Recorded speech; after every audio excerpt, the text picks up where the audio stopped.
Hi students, welcome to my channel Pioneer Coaching Center of English Gaya.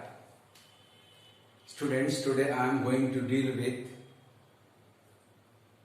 CHSL examination conducted by SSC set practice based on 2021's question paper. Day 3.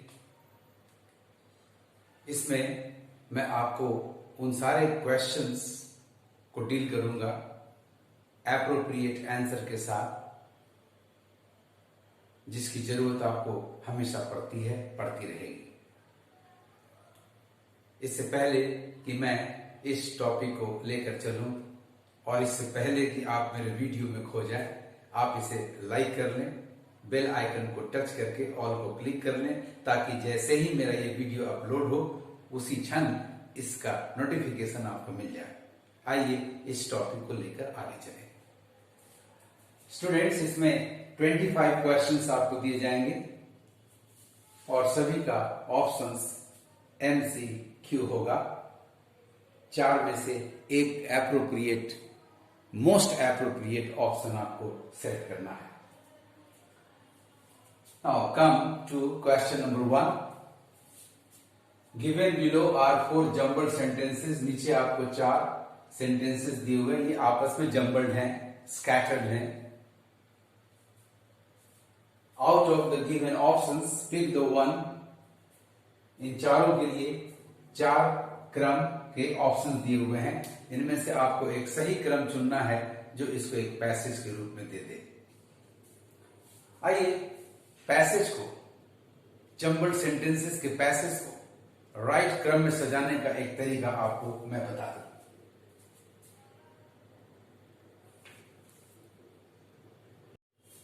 Right order को पकड़ने के लिए आप शुरू से अंत की ओर बढ़ें, न कि रैंडमली जाएं।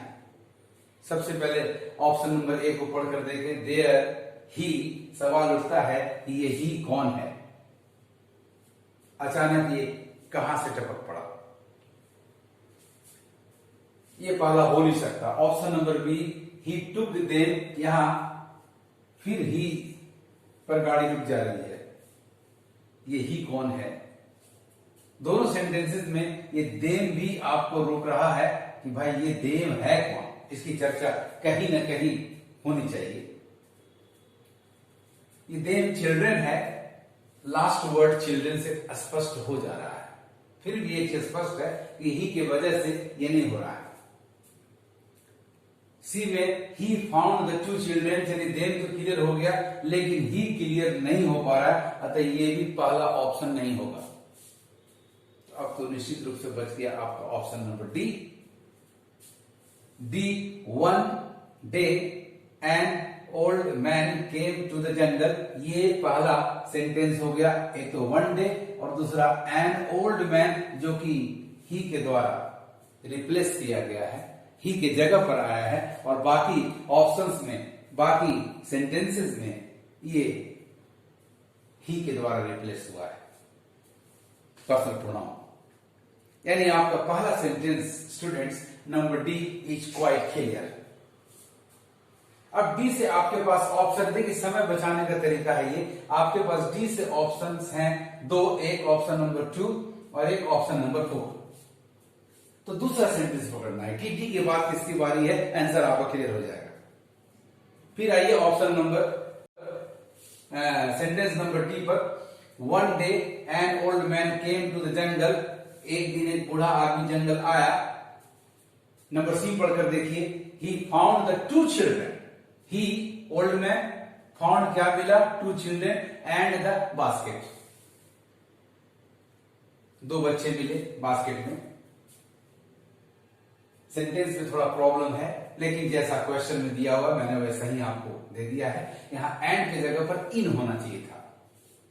He found the 2 children in the basket, ये सेकंड सेंटेंस हो गया स्टूडेंट्स। तो डी के बाद सी की बारी है और डी के बाद सी आपके पास नंबर 2 में है। This is the right answer. The correct order is D C B A. अब सजा कर देख लीजिए आप, one day an old man came to the jungle. See, he found the two children and the basket. अब B पढ़िए, he took them, उन बच्चों को ले गया away to his hut. और लास्ट है ए, there he brought them up, उनका पालन पोषण किया as his own children. This is the way how to find out the correct order for the jumbled sentences. Now come to question number 2. Select the most appropriate meaning of the underlined idiom in the given sentence. आपको एक sentence दिया गया है और उसमें एक idiom को underline किया गया है, अ फॉर क्राई, और ऑप्शंस में से इसके सही अर्थ को चुनना है. यहां भी आप शब्दों से ही पकड़ने की चेष्टा करेंगे, रट करके काम नहीं संभव है. द इरेडिकेशन यानी उन्मुक्ति, दूरी, मुक्त कर देना, दूर कर देना. The eradication of corona is still a far cry. Far का मतलब डिस्टेंट, क्राई दूर से आती हुई आवाज, अर्थात ये चीज बहुत निकट नहीं है, इसकी खोज, इसको दूर करने का इलाज बहुत दूर है, ऐसा सेंस आ रहा है. अब आइए option number 1 ruled out, very near होगा नहीं. ऑप्शन नंबर 2 वेरी इजी, ये भी संभव नहीं है. ऑप्शन नंबर 3 वेरी फास्ट, बिल्कुल यूजलेस है क्योंकि यहां गति का सेंस ही नहीं है, दूरी बता रहा है. तो last number 4 very distant is the right answer, is the right option. The eradication of corona is still a far cry, that is, it is still very distant. Now come to question number 3. Select the incorrectly spelled word. 4 में से 3 की spelling बिल्कुल सही है, 1 की spelling गलत है, आपको उसे ही चुन लेना है. तो इसके लिए आपके पास वर्ड पावर विथ स्पेलिंग होना चाहिए. Number 1 instead, INSTEAD correct spelling है. Install, INSTALL, this is also a correct spelling. Instance, example, यहां इधर है SE के जगह पर CE होना चाहिए. This is the right answer student. And number 4 inspire, INSPIRE is also correctly spelled. So the incorrectly spelled word in question number 3 is option number 3 INSTANSE में last SE के जगह पर CE कर देंगे तो आपका करेक्शन हो जाएगा, यानी करेक्ट स्पेलिंग होगा आपका instance, meaning example. Now come to question number 4. Select the most appropriate option to substitute the underlined segment in the given sentence. दिए गए वाक्य में एक सेगमेंट को अंडरलाइन किया गया, एक हिस्से को अंडरलाइन किया गया है. यदि वहां करेक्शन की जरूरत है, सब्स्टिट्यूशन की जरूरत है, तो 3 ऑप्शंस में से एक चुनना है, और यदि सब्स्टिट्यूशन की जरूरत नहीं है तो फिर एक ऑप्शन में आपके पास नो सब्स्टिट्यूशन या नो सब्स्टिट्यूशन रिक्वायर्ड का ऑप्शन है, उसे चुन लेना है.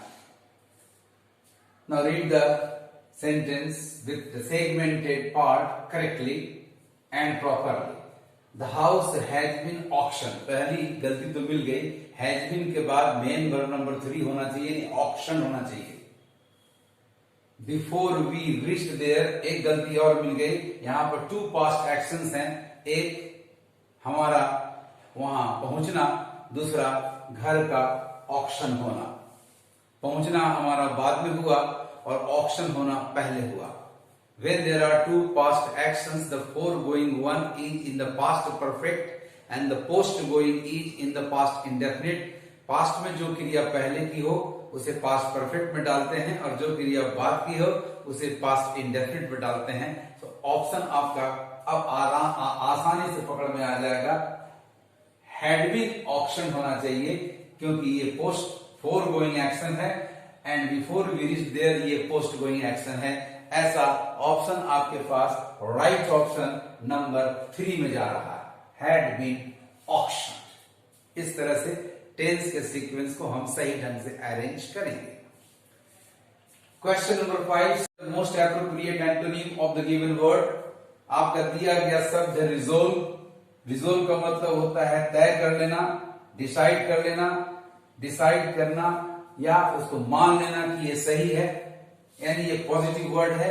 ऑप्शंस में देखें, एनालाइज पॉजिटिव है, विश्लेषण करना, रिफ्यूज नेगेटिव है, इनकार कर देना, डिसाइड पॉजिटिव है, तय कर लेना, 4 एग्री पॉजिटिव है, सहमति प्रदान करना। राइट आंसर आपका नेगेटिव वर्ड नंबर 2 हुआ रिफ्यूज।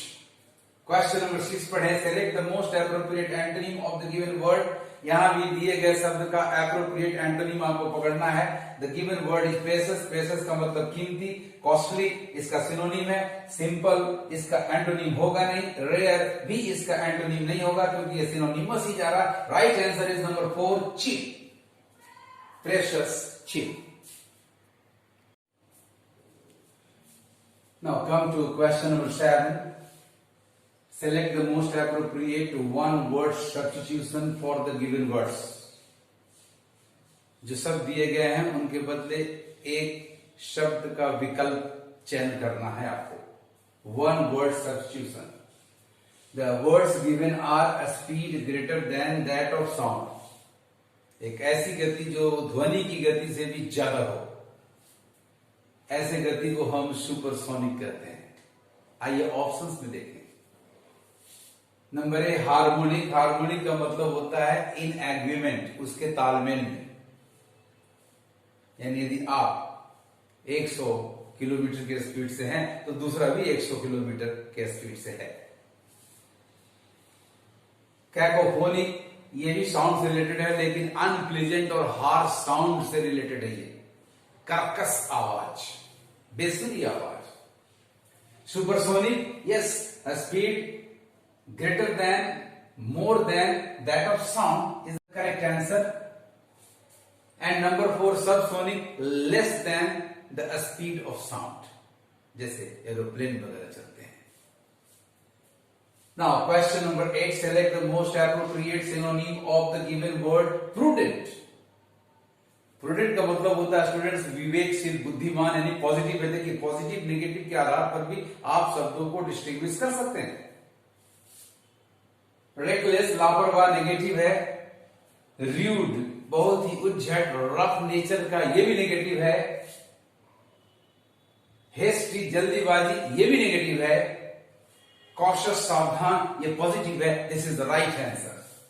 याद रखें, एंटोनिम या सिनोनिम आपसे एब्सोल्यूट नहीं पूछा जाता है, रिलेटिव पूछा जाता है। आप अर्थों के निकट पहुंचने की चेष्टा करें, you will be successful. Now question number 9, select the option which means the same as the group of words given.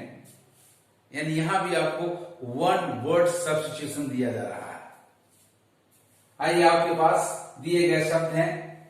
A place where Buddhist monks live, एक ऐसा स्थान जहां बुद्धिस्ट भिक्षुक निवास करते हैं, रहते हैं। पहला है मोनेस्ट्री, यस, यही वो स्थान है, मठ कहते हैं हिंदी में इसको हम लोग। Monastery is the right answer. Pagoda एक मल्टी स्टोरी टेम्पल है, हिंदू और बुद्धिस्ट इसे बनाते हैं। स्तूप एक गुंबद नुमा एक ढांचा होता है, यह भी एक तरह का मंदिर है। और टेम्पल, ये हिंदू अपने मंदिर को नाम देते हैं। इस तरह से हम ऑप्शंस को सिलेक्ट करेंगे students. Now come to question number 10। Here again you have been given 4 sentences in jumbled order. तितर बितर क्रम में आपको 4 सेंटेंसेस दिए हुए हैं and you have to find the correct order. फिर सीरियली ऊपर से ही पढ़े, A B C D, कभी भी रैंडमली ना पढ़े। A this flight, यहां दिस रोक रहा है, भाई which one? B it has, which has it एक ब्रेकर का काम कर रहा है। ऐसे ही पकड़े स्टूडेंट्स, एनाफोरा प्रोनाउन।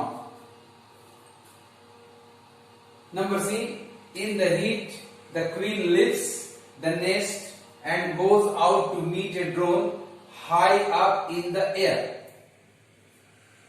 भाई यहां पर चर्चा हुई है द क्वीन की। ये क्वीन है कौन, ये क्लियर नहीं हो रहा है, अतः ये भी फर्स्ट सेंटेंस आपका नहीं होगा। तो अब नंबर डी बचा है, the queen is the mother of the entire population of a colony of ants. No doubt this is the first sentence. Number D को मार्क कर लेना है, और नंबर डी से आपके पास एक ही ऑप्शन है स्टूडेंट, डी बी ए सी। समय बर्बाद ना करें, आंसर मार्क करके निकल जाए, लेकिन मैं आपको पूरा दिखाऊंगा करके।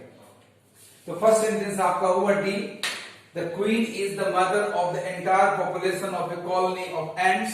अब क्वीन की चर्चा सुने तो आपका है नंबर बी में,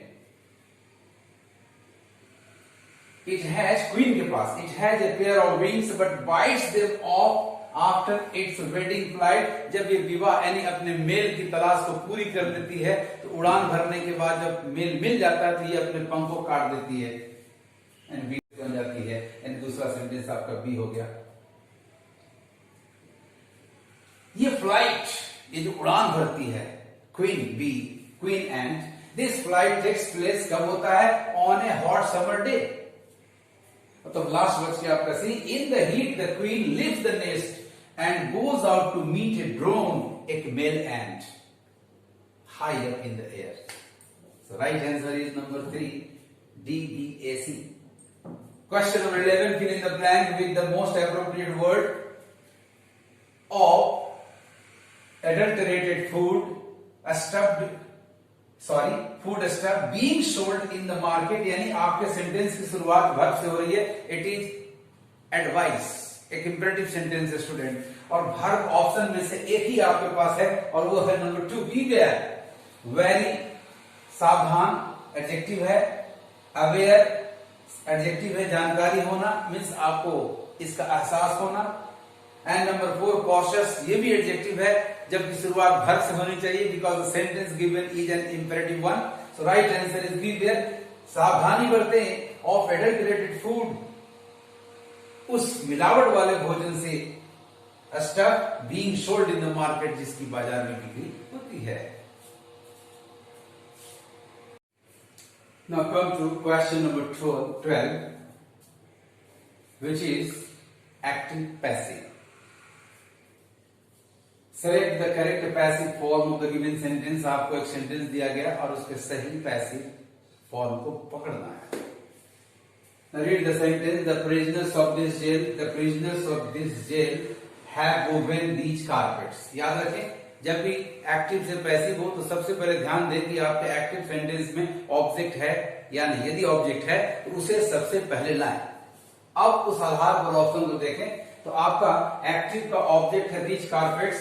नंबर 1 देखें तो दीज कारपेट सब्जेक्ट नहीं बना, गलत है। नंबर 2 देखें दीज कारपेट्स बना है। नंबर 3 देखें दीज कारपेट्स बना है। नंबर 4 भी दीज कारपेट्स आपका सब्जेक्ट बना है। अब इनमें से एक होगा, तो नंबर 2 को पहले पूरा करें। दीज कारपेट्स हैव बीन, आपका सेंटेंस एक्टिव में परफेक्ट टेंस में है, तो परफेक्ट टेंस का पैसिव बीन से बनता है, यानी हैव बीन वुवेन, यहां तक करेक्ट है। अब आगे बढ़ रहे, have been woven by These carpets have been woven by the prisoners। Yes, आपके एक्टिव का सब्जेक्ट ऑब्जेक्ट बना है, एजेंट बना है of this jail. This is the correct answer student, बिल्कुल सही जवाब। These carpets have been woven by the prisoners of this jail। अब आप नंबर 3 को पढ़े, These carpets were, यहाँ गलती पकड़ा गई, परफेक्ट टेंस का पैसिव कभी was verb से होगा नहीं। एंड 4 में These carpets wove, ये तो क्रिया ही एक्टिव है, असंभव है। सो राइट आंसर स्टूडेंट आपका हो गया number 2। Now come to question number 3, select the correct indirect form of the given sentence. आपका स्पीच डायरेक्ट स्पीच दिया हुआ, इसका इनडायरेक्ट एक 4 में से कोई एक ऑप्शन सही है, आपको पकड़ना है। नाउ डायरेक्ट स्पीच आपका है, the gardener said to the children please do not pluck any flowers. Students, ये प्लीज बताता है कि ये एक रिक्वेस्ट है, और रिक्वेस्ट का इनडायरेक्ट हमेशा रिपोर्टिंग पर रिक्वेस्ट से ही बनेगा, ऐसा ऑप्शन चुने। तो नंबर 1 में द गार्डनर रिक्वेस्टेड है, नंबर 2 में गार्डनर टोल्ड है, कट गया। 3 में द गार्डनर ऑर्डर्ड, ये भी रूल्ड आउट हुआ। 4 में द गार्डनर रिक्वेस्टेड, इसको भी आप लीजिए, यानी 1 और 4 में से एक आंसर आपको चुन लेना सही। तो चलिए आप पहले 1 को पढ़े, the gardener requested the children, बिल्कुल ठीक। नॉट टू नेगेटिव हमेशा इंफिनिटिव के पहले आता है, not to pluck any flowers, बिल्कुल सही जा रहा है। अब नंबर 4 को भी देख लें, the gardener requested the children, यहां तक सही है। Do not, the correct order of not and the infinitive, याद रखें इंफिनिटिव हमेशा नेगेटिव के बाद आता है, यानी नॉट टू होना चाहिए। Right answer is number 1, the gardener requested the children not to pluck any flowers. Now come to question number 14. In the given sentence, identify the segment which contains a grammatical error. ये common error का सवाल है। आपको एक sentence दिया गया है और नीचे 4 सेगमेंट्स हैं, उनमें से किस सेगमेंट में एरर है ये पकड़कर बता देना है। आइए सेंटेंस पढ़ें, उसके बाद सेगमेंट्स को देखें। Why didn't you submitted your project on time? आप ऐसे ही करेक्शन करें। एक तो एरर है, डिड नहीं होना चाहिए था, डिड यू नॉट होना चाहिए था, और दूसरा डिड के साथ सबमिटेड नहीं सबमिट होना चाहिए था।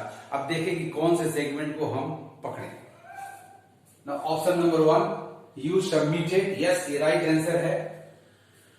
योर प्रोजेक्ट ये करेक्ट है। वाई डिड हालांकि एरर है, लेकिन हमें 2 में से एक ही, 4 में से एक ही ऑप्शन पकड़ना है, अतः इसे हम फॉरगो कर देंगे। तो राइट आंसर आपका नंबर 1 हुआ। यू सबमिटेड की जगह यू सबमिट होना चाहिए था। क्वेश्चन नंबर 15, ये भी कॉमन एरर से जुड़ा हुआ है। In the given sentence identify the segment which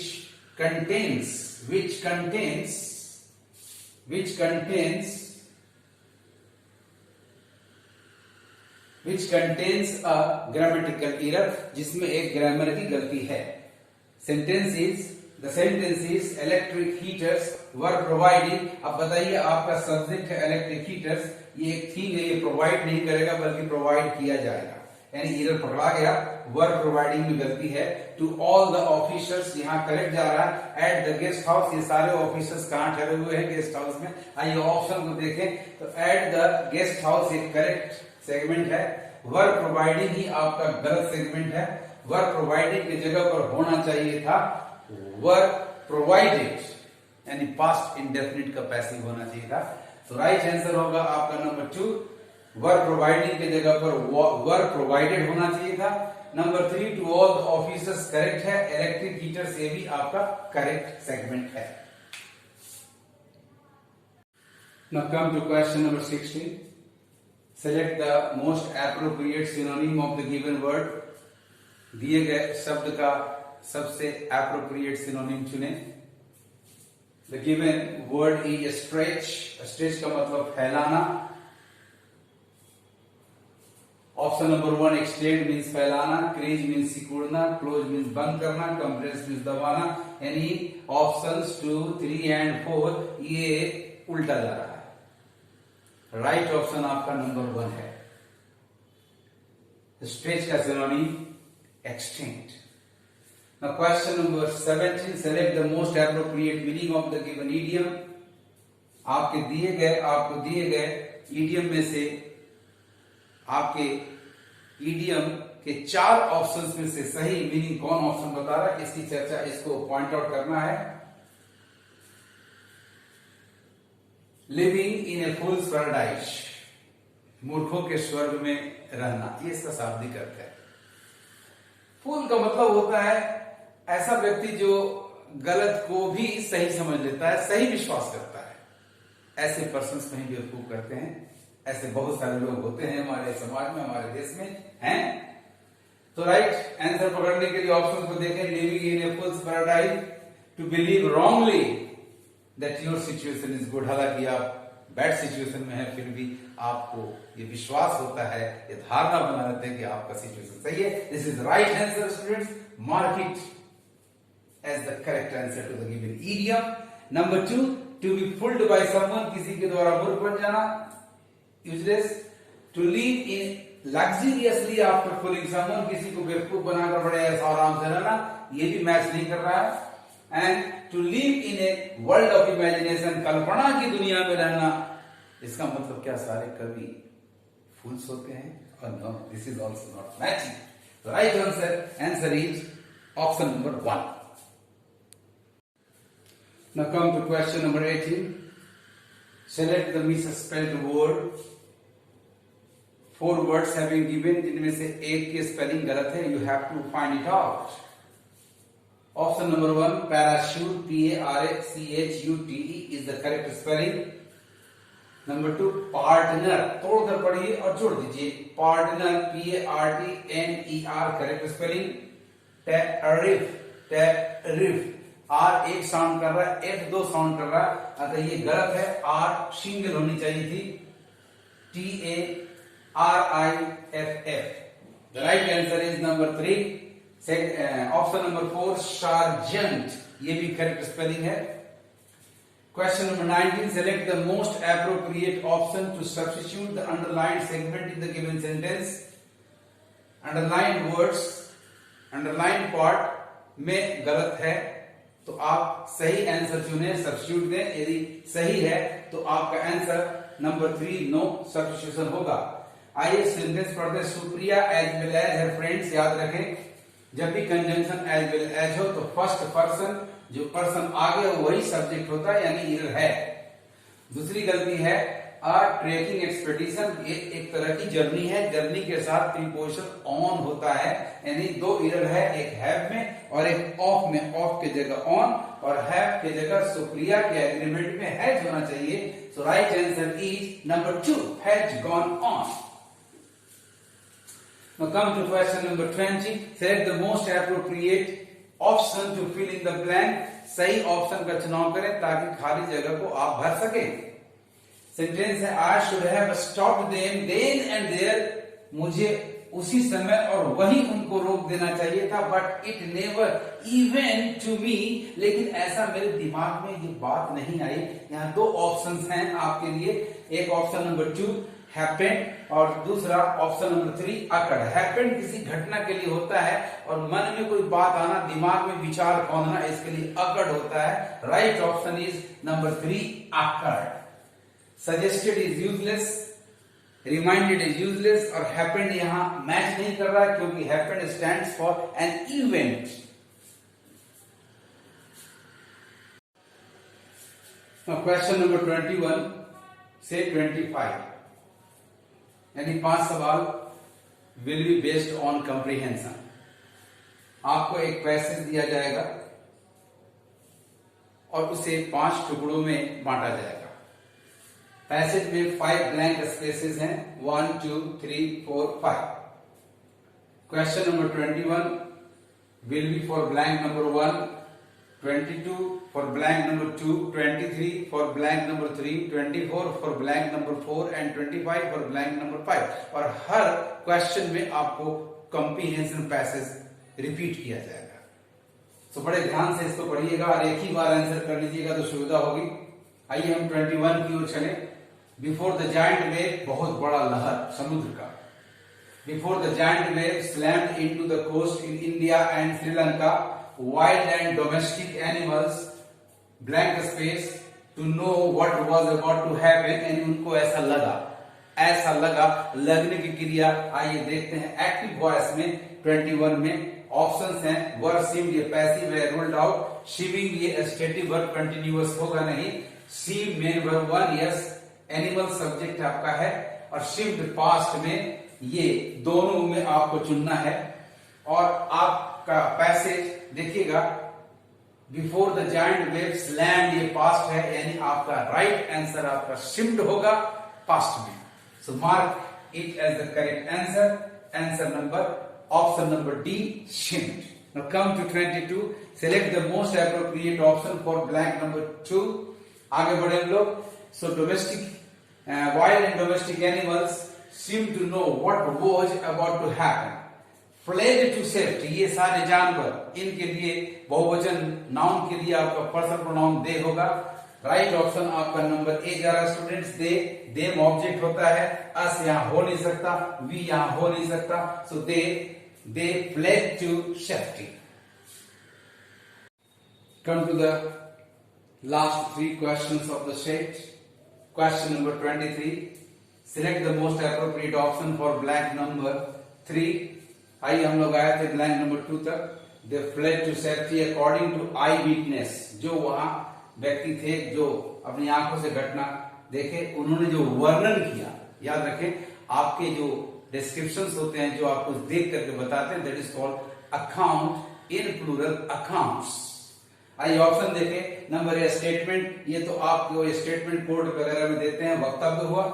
accounts विवरण, चर्चा, वर्णन, नरेशन, आप किसी की बात को किसी को सुनाते हैं, एक्सप्लेनेशन, आप किसी पॉइंट को समझाते हैं। तो राइट ऑप्शन आपका नंबर बी हुआ अकाउंट्स।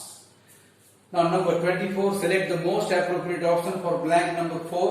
आइए पढ़ें। According to eye witness accounts, elephants screamed, बहुत जोर से चिल्लाए, एंड रैन फॉर ग्राउंड्स। अब जैसे समुद्र में लहर आ रहा है, वो किनारे के कुछ इलाकों को पानी से भरेगा, तो जाहिर है कि जहां थे हाथी उससे ऊपर, यानी कंपैरेटिव डिग्री आपका जा रहा है स्टूडेंट्स। तो select the most appropriate option for blank number 4। Highest superlative हो गया, हाई तो जहां है वही है, एंड मोर हाई मोनोसिलैबिक एडजेक्टिव कभी मोर नहीं लेता, वो ईआर लेता है। राइट ऑप्शन आपका क्लियर हो गया, number D high. Ran for higher grounds, dogs refused to go outdoors, flamingos abandoned low-lying breeding areas। भाई ये ब्रीडिंग एरियाज फ्लेमिंगोज के थे। फ्लेमिंगोज आपका एक प्लूरल नाउन है और इसके लिए पजेसिव देयर होगा। राइट ऑप्शन आपका नंबर सी, देयर्स नहीं होगा क्योंकि देयर्स के बाद नाउन नहीं आता, जबकि ब्लैंक स्पेस के बाद यहाँ एक नाउन है, low lying breeding area. So right option will be their low lying breeding areas and zoo animals rust into their shelters. Best of luck, thank you for watching my video.